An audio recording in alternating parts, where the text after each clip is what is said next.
ನಮಸ್ತೆ, ನಾನು ಡಾಕ್ಟರ್ ದೀಪಾ. ಇವತ್ತಿನ ನಮ್ಮ ಟಾಪಿಕ್ ಅಂದರೆ ಯೂರಿಕ್ ಆ್ಯಸಿಡ್ ಬಗ್ಗೆ ಹೇಳ್ತಾ ಇದ್ದೀನಿ. ತುಂಬ ಕಷ್ಟ ಕೊಡುತ್ತಲ್ಲ ಯೂರಿಕ್ ಆ್ಯಸಿಡ್. ಓಕೆ, ಏನೇನಾದರೂ ಸಿಂಪ್ಟಮ್ಸ್ ಅಂತ ನೋಡೋಣ. ಅಂದರೆ ನಿಮಗೆ ಯೂರಿಕ್ ಆ್ಯಸಿಡ್ ಇದೆ ಅಂತಿದ್ದರೆ ನಿಮಗೆ ಹಿಂಗೆ ಗೊತ್ತಾಗುತ್ತೆ ಅಂತ ನೋಡೋಣ. ಕಾಲಿಂದ ಬೆರಳಿದೆಲ್ಲ, ದೊಡ್ಡ ಬೆರಳು ಫಸ್ಟ್ ಒನ್, ಅದರಲ್ಲಿ ನಿಮಗೆ ಸ್ವಲ್ಪ ಅಲ್ಲ, ತುಂಬ ಪೇಯ್ನ್ ಇರ್ತದೆ, ತುಂಬ ನೋವು ಇರ್ತದೆ. ಮತ್ತು ಒಂಥರ ಅಂದರೆ ಇದು ಪಿನ್ನಲ್ಲಿ ಚುಚ್ಚೋ ಥರ ಒಂದು ನೋವು ಬರ್ತದೆ. ಅದೇ ಥರ ಸ್ವೆಲ್ಲಿಂಗು ಬರ್ತದೆ. ಮತ್ತು ಬೇರೆ ಜಾಯಿಂಟ್ಸಲ್ಲೂ ಅದೇ ಥರ ಸ್ವೆಲ್ಲಿಂಗ್, ಬೇರೆ ಗಂಟುಗಳಲ್ಲೂ ನಮಗೆ ಸ್ವೆಲ್ಲಿಂಗ್ ಬರ್ತದೆ. ಅದು ಅದರದ್ದು ಮೇನ್ ಸಿಂಪ್ಟಮ್ ಯೂರಿಕ್ ಆ್ಯಸಿಡ್ ಇದ್ದರೆ.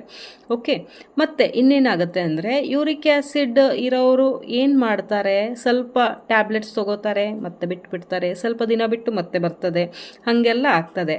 ಹಂಗಾಗಿ ನೀವು ಏನು ಮಾಡಬೇಕು ನೋಡಿ, ಈಗ ಯೂರಿಕ್ ಆ್ಯಸಿಡ್ನ ನಾವು ಹಂಗೇ ಏನು ಮಾಡದೆ ಬಿಟ್ಟಿದ್ರೆ ಅದು ನಮ್ಮ ಬಾಡಿಯಲ್ಲಿ ಬ್ಲಡ್ ಫ್ಲೋ ಎಲ್ಲ ಕಡಿಮೆ ಮಾಡಿ ಅದು ಈವನ್ ಹಾರ್ಟ್ ಅಟ್ಯಾಕ್ ಇರ್ಬೋದು, ಇಲ್ಲ ಅಂದರೆ ನಿಮಗೆ ಸ್ಟ್ರೋಕ್ ಇರ್ಬೋದು, ಇದೆಲ್ಲ ಬರೋ ಚಾನ್ಸಸ್ ಇರುತ್ತೆ. ಮತ್ತು ಯೂರಿಕ್ ಆ್ಯಸಿಡ್ ಹೆಚ್ಚಾದರೆ ನಿಮಗೆ ಕಿಡ್ನಿ ಸ್ಟೋನ್ಸ್ ಆಗಿರ್ಬೋದು, ಅದೇ ಥರನೇ ಗೌಟಿ ಆರ್ಥ್ರೈಟಿಸ್ ಅಂತ ಇರೋ ಒಂದು ಕಂಡೀಷನ್ ಇದೆ. ಇಲ್ಲ ಅಂದರೆ ಅದು ಇನ್ನೂ ಹೆಚ್ಚಾಗಿ ನೀವು ಸ್ವಲ್ಪ ನೆಗ್ಲಿಜೆನ್ಸಲ್ಲಿ ಏನೂ ಆಗಲ್ಲ ಅಷ್ಟೇ ಅಂತ ಬಿಟ್ಟಿದ್ರೆ ನಿಮಗೆ ಕಿಡ್ನಿಯಲ್ಲಿ ರೋಗಗಳು ಬರೋದು, ಅದು ತುಂಬ ತೊಂದರೆ ಬಾಡಿಯಲ್ಲಿ ಆಗೋ ಚಾನ್ಸಸ್ ಇದೆ.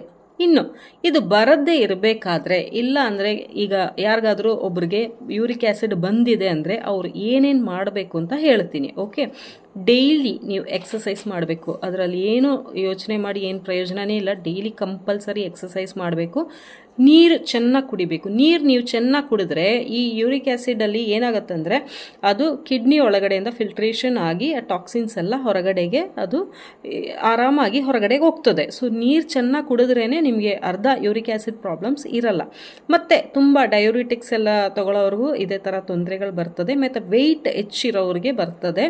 ಅದೇ ಥರನೇ ನೀವು ಸ್ಟ್ರೆಸ್ ಇದೆ, ನಿಮಗೆ ತುಂಬ ಸ್ಟ್ರೆಸ್ ಇದೆ, ಇಲ್ಲಾಂದರೆ ರಾತ್ರಿ ಚೆನ್ನಾಗಿ ನಿಮಗೆ ನಿದ್ದೆ ಮಾಡೋಕ್ಕಾಗ್ತಾ ಇಲ್ಲ, ಹಂಗೆಲ್ಲ ಇದ್ದರೂ ಇದೇ ಥರ ಪ್ರಾಬ್ಲಮ್ಸ್ ಬರ್ತದೆ.